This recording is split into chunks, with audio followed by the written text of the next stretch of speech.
দোয়া মাহফিলে যারা উপস্থিত রয়েছে, মঞ্চে উপবিষ্ট জাতীয় সাংবাদিক সংস্থা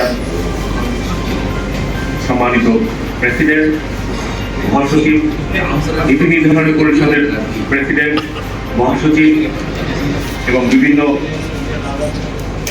সেক্টর থেকে আগত, বিশেষ করে আমাদের রেড ক্রিসেন্ট সোসাইটির সম্মানিত সহ বিভিন্ন রাজনৈতিক ব্যক্তিত্ব, সবাইকে আমার সালাম শুনেছি। আজকে অনেকেই প্রতিষ্ঠাবার্ষিক অনেকে আসতে পারেননি, কারণ সবাই নিজ নিজ এলাকায় ওনারা দিবস উদযাপন করছেন।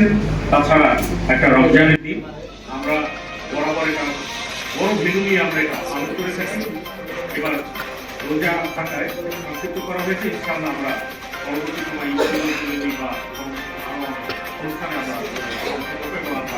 অনেক আজকে যেহেতু রমজানের দিন এবং আমাদের প্রতিষ্ঠাবার্ষিকী, আমি আমার বক্তব্য দেব না। আমাদের কার্যক্রম সারা বাংলাদেশে কি চলছে এবং আমাদের ঐকান্তিক প্রচেষ্টা, আমি যদি এগিয়ে না আসি তাহলে আমাদের এই প্রোগ্রাম আগাবে না। আমরা কারো সমালোচনা করবো না। আমরা যার যার পদে আমরা থেকে সারা বাংলাদেশে আমাদের ইউনিয়ন পর্যায়ে আমাদের কমিটি রয়েছে, আমরা ইউনিয়ন থেকে আমরা কেন্দ্রীয় কমিটি পর্যন্ত আমরা কাজ করবো এবং আমাদের এই যে সংগঠন রয়েছে এই সংগঠনটা অবশ্যই একটা জাতীয় সংগঠন এবং একটা বিশ্বব্যাপী এটা নাম করবে ইনশাআল্লাহ। আমাদের সাংবাদিকতার ভিতরে অনেক মতামত রয়েছে, অনেক রয়েছে। আমরা যে আমাদের যে সংগঠনগুলো রয়েছে আমরা সবাই একত্রিত হয়ে আমরা সংগঠিত হব, কারণ দিনের দিন আমরা দেখেছি বিভিন্ন সময় সরকারি বেসরকারি বিভিন্ন সেক্টরে আমাদের সাংবাদিকরা নির্যাতিত হয়। আমাদের যারা সাংবাদিকতা করেন তারাও কিন্তু কলম যোদ্ধা, তারা বিভিন্ন ইউনিভার্সিটি থেকে বিভিন্ন সেক্টর থেকে রিটায়ার করার পরেও তারা সাংবাদিকতা আসছে।